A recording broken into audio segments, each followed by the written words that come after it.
Hi guys, James at RampantLionReviews again for you today with another beer review. For this one we are going to stick to Sweden and we're going to go back to a brewery who you've seen me review a good number of things from before, and these guys are definitely one of the more established craft beer names here in Sweden. So for this review we are going to go to a little place called Hedemora, which is in Dalarna county, out to the northwest of Stockholm, and we're going to have a look at another beer from Oppigårds Bryggeri, who also happened to be one of the first Swedish craft breweries that I encountered when I moved over here back in 2015. So this particular beer is called the Hedemora Pilsner. It comes in at 5% ABV and it is part of the new Heritage collection that Oppigårds have just released in bottle. I think these beers have been available on tap for quite a wee while though. So far in the Heritage series there is the number 1, this guy, which is the Pilsner. There's the number 2, which is a Dunkel, you'll see me review that later, and there's the number 3, which is a Hefeweizen Weiss beer. I'm not sure exactly what they call it, but that one is the number 3, and I think there's an English Porter in there as well. So the Heritage series is basically English and German style beers, and I think they're going to continue to add to this over the next little while. Most of the beers that I've had from these guys recently have been the sort of hazy New England style IPAs and things like that, and I've really enjoyed those over the last little while as well. So definitely nice to try something a little bit different. If memory serves me correctly, this is the first German style beer that I've had from Oppigårds, but like I say, I'm a huge fan of my traditional German beer styles, and I'm hoping that these guys have done a very nice version of it, so we'll need to see. But yeah, let's see how we get on with this one then. I hope that you guys enjoy my take on this beer. As always with my reviews then, I'll tell you a little bit about the brewery before we taste the beer. If you want to get straight to the tasting, just fast forward. All the usual links are in the description below. That's the brewery website, the link to my other reviews that I've done from Oppigårds Bryggeri before. No doubt you will see some more reviews from these guys at some point in the near future. There's all the usual social media down there as well. If you want to see more reviews, do please consider subscribing to the channel. The whole channel of course has a geography based tagging system, so you can go into the home page and search for beer based on country, city, county, state, province, prefecture, oblast, whatever it is you're interested in. Do check out the playlist of beers from different countries. There is one there for all the Swedish beers that I've reviewed for you. That's constantly being added to, and as always, please do get in touch and let me know some of the other beers and breweries that you guys would like to see me review. It's always great to hear from you guys that are watching the videos, and the support that you show the channel is hugely appreciated.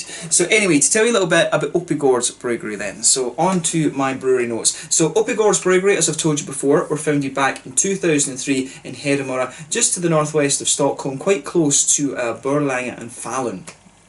So the brewery sits on the 250-year-old Folkstrom family farm, hence the name Gård.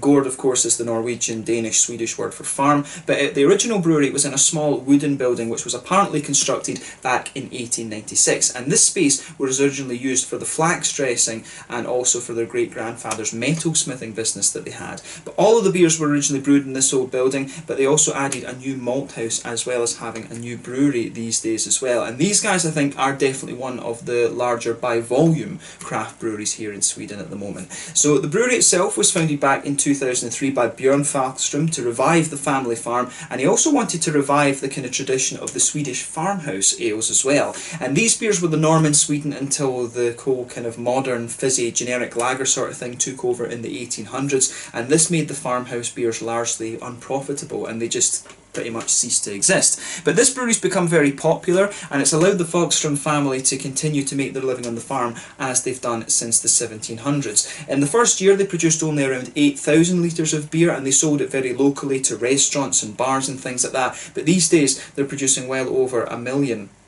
litres of beer, and they've got a new Italian brew kit in there, and apparently the total production capacity, I don't know if they're using all of it yet, but the total production capacity of this brewery is around 2.5 million litres of beer per year. And as of June 2020, when I'm filming this review for you, they've produced around 100 different types of beer according to Untappd. I'm not sure if that number is wholly accurate, because obviously when this brewery was founded back in 2003, that's a long time before Untappd came on the scene, but according to Untappd, there's just shy of 100 different styles of beer available from Oppigårds Bryggeri. So yeah, these guys are a very well established craft brewery here in Sweden, and definitely one of the bigger by volume breweries. So yeah, one that I would really recommend that you check out. My favourite beers that I've had from these guys, the Turbo Double IPA is probably a kind of classic West Coast IPA, one of the kind of big early examples that you'll find of that style in Sweden. The Turbo Stout is also a very nice one.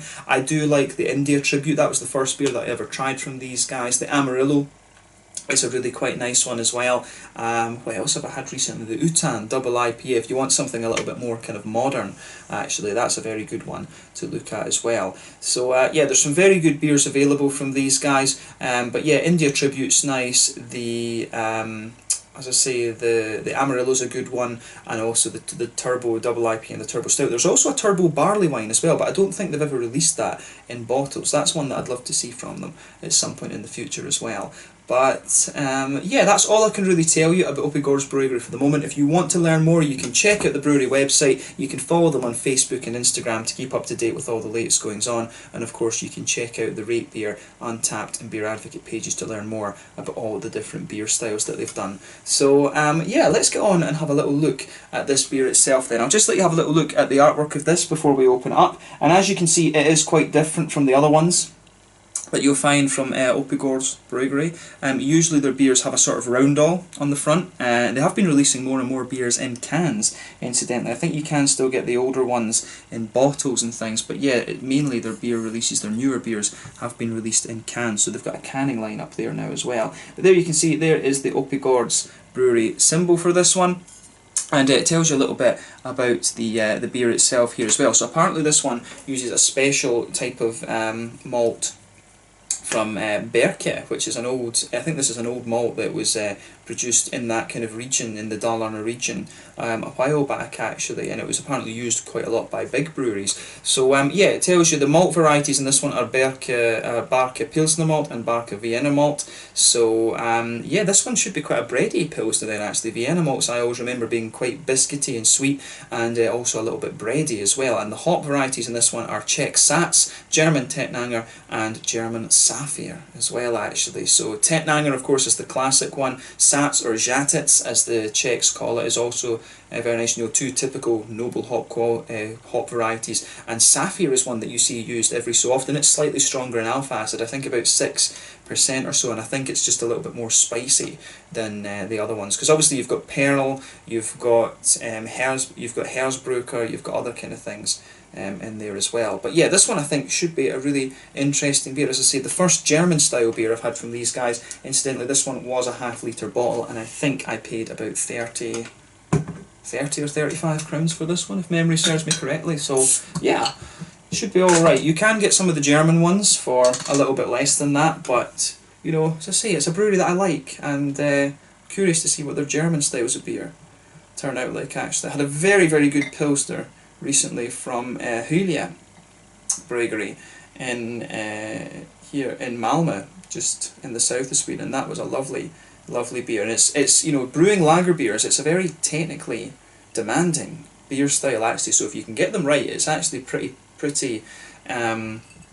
impressive from you know, the technical perspective of brewing. So yeah, I think this one should be a very, very interesting one, because this is a brewery I know are very, very capable. So yeah, as you can see and as you would expect from a Pilsner, this one has poured a lovely kind of bright golden straw colour there. It looks exactly as you would expect of the style. You can see there's a solid, there was about a solid half finger of a frothy white head there. That's going to fade away quite quickly just to be a very thin foamy layer. There's one or two big bubbles sticking towards the side of the glass, but a kind of steady stream of bigger bubbles going up towards the bottom of that head there. And as I say, the head is just going to fade away very quickly to be a very thin foamy layer. If I put my fingers behind the glass, you can see this beer is pretty crystal clear.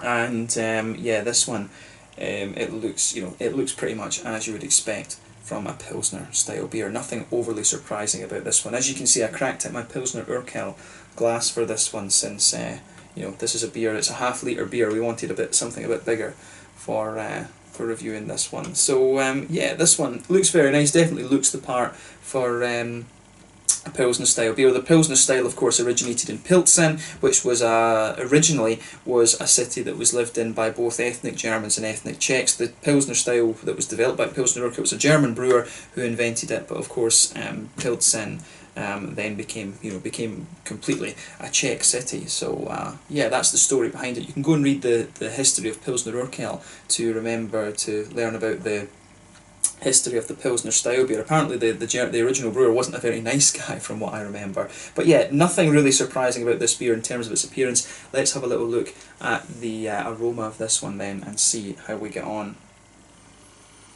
So yeah, the aroma of this beer I think is very nice and pretty much what you expect. It comes across as very authentic really, so straight away you're getting that real kind of crispness out of the aroma that you expect of a Pilsner. You can smell a little bit of that kind of white bready quality there, which I think will be coming from the Vienna malt in this one. The Pilsner malt is the one that's giving you the kind of crispness out of this, but it smells really, really authentic. You know, I really like how the aroma in this beer,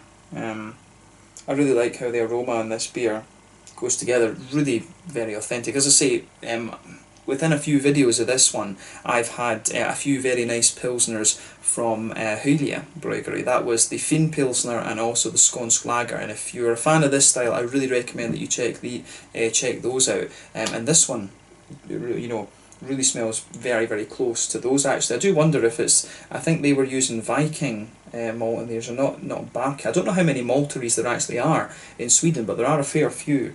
So yeah, these guys must be using one that's a little bit more local to them than the Viking maltery that's down here in the south. But yeah, the aroma coming out of that is lovely. You do get a little bit of that kind of typical biscuity quality out of it, like a little bit of a McVitie's digestive kind of thing. There's definitely some of that coming out of this beer. And I really like how that side of the beer comes together actually. So yeah, some lovely kind of sweet biscuity notes in there. There's maybe a little teeny hint of a caramel, but it smells very crisp. You've got that typical sort of slight breadiness that you expect of the Vienna malt. It's got everything you would want in the malt base of a Pilsner.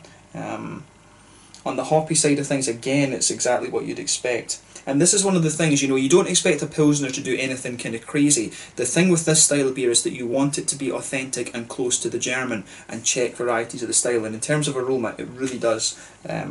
It really does that. So with this one, you get a nice little bit of that light earthiness that you would expect of the kind of noble type hops. The German nobles, the Saphir and the Tettnanger in this one, of course, are noble hop varieties. And then the Satz, the Jatitz hop, is very similar in terms of its profile. I'm not sure whether technically you can say that is a noble hop or not, but it's got that lovely kind of bright floral quality to it, but it really leans, I find this beer leans a bit more towards the kind of grassy side of things, which is very nice. So yeah, again, nothing surprising about it from that perspective. On the fruity side of things, again, it's what you'd expect. You've got a little bit of that kind of perry ester coming out of it, you've got a little bit of the lemony, grassy kind of thing in there, and you get a few wee kind of appley, gooseberry notes as well. So, I mean, the aroma of this one, for me, if I compare it to other Pilsners, I find it a little bit more bready. It's got a nice, the fruitiness I think is a little bit more in this one as well, a little bit more gooseberry and kind of perry-like, to be honest with you, but you can really smell everything that you would expect of this beer style in the aroma here. So it gets a thumbs up from me in terms of authenticity when it comes to the aroma. But yeah, I'm very curious to see how this one turns out now. So let's have a go at it and see how we get on. So this one is the Hedemora Pilsner, coming in at 5% ABV, part of the new Heritage series from Oppigårds Bryggeri in Hedemora in Dalarna county. In the sort of middle of Sweden, I guess you could say on this one. It's about halfway up the country with this. So yeah, let's have a taste of this and see how we get on. I'm really curious about this beer. Lovely aroma, so let's see how it turns out in the taste. Slanje, skål.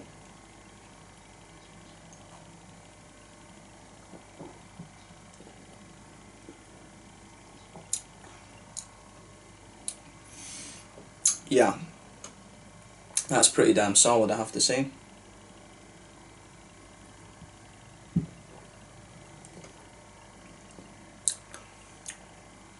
It's ridiculously easy to drink that, and you know, that's from a Pilsner.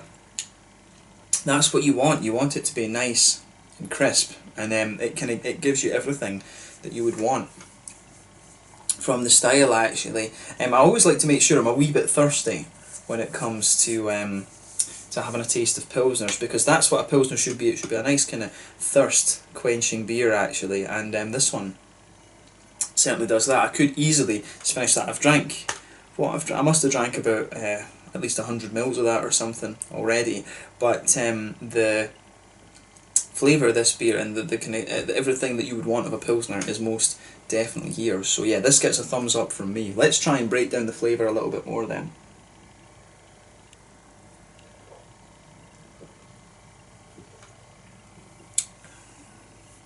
So yeah, for me, this one, straight away with this one, you get a little bit of that kind of breadiness in the middle of your palate. That just blankets the whole middle of your tongue.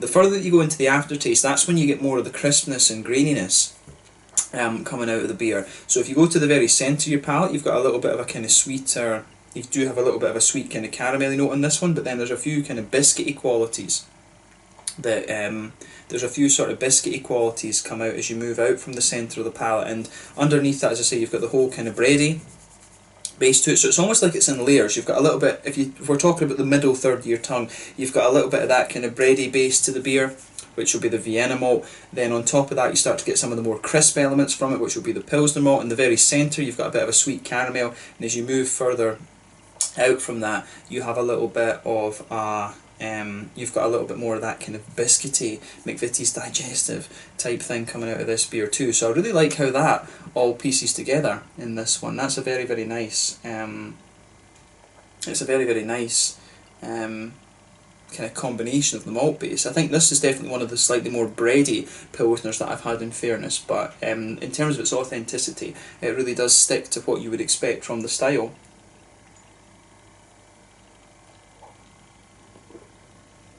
So with that slight breadiness that it has, maybe it's fair to say that it leans a little bit more towards the Czech side of things, because the Czech beers are a little bit more bready than the German ones are. So yeah, the Czech ones tend to be a little bit more crisp, so maybe this is a little bit more of a Czech Pilsen than it is a German Pilsner. But you know, it's very kind of fine margins, to be honest with you. Different brewers will have different interpretations of the style and things like that, but the main thing, as I say, that we look for with this particular beer would be authenticity, and I think they pull it off very, very well, to be honest with you. It gets a thumbs up from me in terms of that. If you go towards the back of the palate, the back third of the tongue, you've got some nice kind of grainy notes to it. You do have a nice little bit of a kind of, you do have a little bit of a grainy, like a kind of almost brown bready quality to it. You do get a little bit of that on the aftertaste as well, and it's nice and kind of crisp and things like that. So I do like how this, I do like how all of this goes together, to be honest with you. The malt base is, really solidly done, and I like how this, I do like how this goes together. On the hoppy side of things then, again, it's what you'd expect. The back corners of the palate, you've got a little bit of that kind of light earthiness that you're going to get from all the varieties in this one. I think the Tettnanger, the Tettnanger hop is, if I remember right, they're from Baden-Württemberg rather than from Bavaria, because I remember a lot of the beers that I used to drink, the local beers, such as the Tannenzapfel and things like that, the Rothaus Tannenzapfel, that used to use that used the Tettnanger hops rather than the Hallertau, and I think that was because they were more local. But yeah, it gives you a particularly bright, nice floral character there. But all of these will give you a very light earthiness. But as you come further forward from that, you get a little bit of a herbal quality. As you reach the front corners of the palate, you've got a nice little bit of floral aromaticity. Then round the front curve of the palate, the beer is just a little bit lighter and grassy. If you go behind the front curve of the tongue, you've got that nice oily bubble where those juicy, fruity esters will push their way out of the beer. But in terms of the hoppy edge of the beer, this one I think is pretty damn nice, actually. I wouldn't say that it's one of the hoppier Pilsners that I've come across, in fairness, but yeah, it's got a nice level of crispness from the hops, I think, as well, actually. So let's look at the fruity part of the beer then.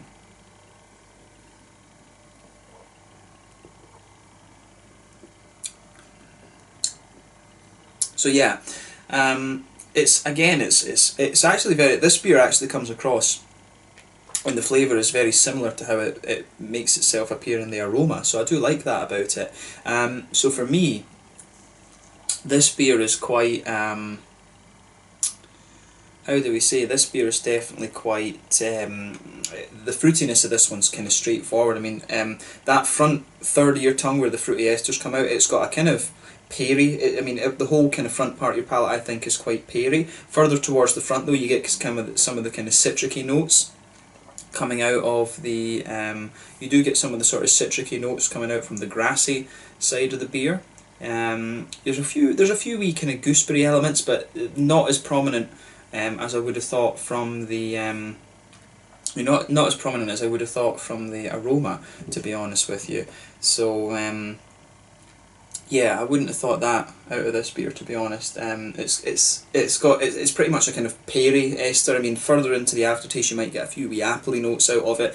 There is on the very kind of front edge of the tongue, you do get a little bit of that gooseberry thing. But yeah, it has got a wee bit of that citricy, kind of grassy quality to it as well. But I really like how this one goes together, in my opinion. It's very authentic, definitely one of the more kind of bready pilsners that I've come across. So probably it's fair to say it leans a little bit towards the Czech Pilsen rather than the German Pils, but you know, that's just how it goes.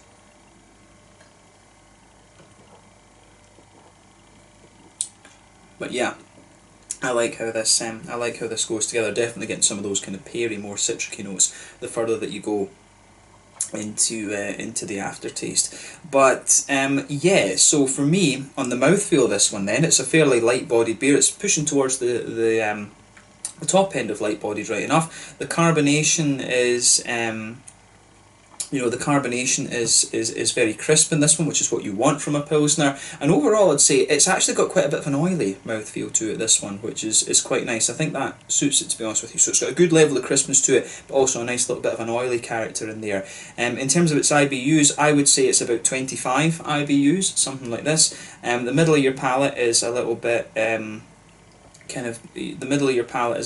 sort of bready and things like that. There's definitely a bit of a kind of sweet, biscuity, caramelly sort of thing, as I said. So you've got a good bit of balance between the kind of sweetness, smoothness, and crispness in this beer. A little bit of juicy fruit character out of it, but yeah, mainly this beer comes across as being very, very crisp, I think, but also quite bready and smooth. So definitely more of a kind of Czech Pilsner, Czech Pilsen for me, rather than a German Pilsner. But in terms of authenticity, it's got everything you'd want of the style, and I have to say, thumbs up to Oppigårds Bryggeri for this. They've pulled off a nice take on this beer. So I'm very curious to see what the Dunkel has in store for us. That's probably my favourite type of lager beer, other than the Doppelbock, of course. But yeah, curious to see what that one has, and you will see that reviewed in a few videos' time as well. But this has been a nice one to kick off my look at the Oppigårds Heritage series. So hopefully this is one that we continue to enjoy over the next while, and I'm curious to see what other styles they put out there as well. So yeah, the Hedemora Pilsner, part of the Oppigårds Heritage series from Oppigårds Bryggeri in Hedemora in Dalarna County here in Sweden. Let's leave it at that for this one. So until the next time, Slander just now, and I'll catch you guys very, very soon. I've really enjoyed this one, so check out this beer if you enjoy a good Pilsner. It really does fit the bill quite nicely. They get the authenticity right, they get everything kind of right with this one, in my opinion. So yeah, let's leave it at that then. So yeah, check out this brewery, check out the beer, and I will catch you guys very soon. The Hedemora Pilsner from the Oppigårds Bryggeri Heritage Series in Hedemora, Dalarna County here in Sweden. Slange, skull, catch you guys in the next review. Cheers.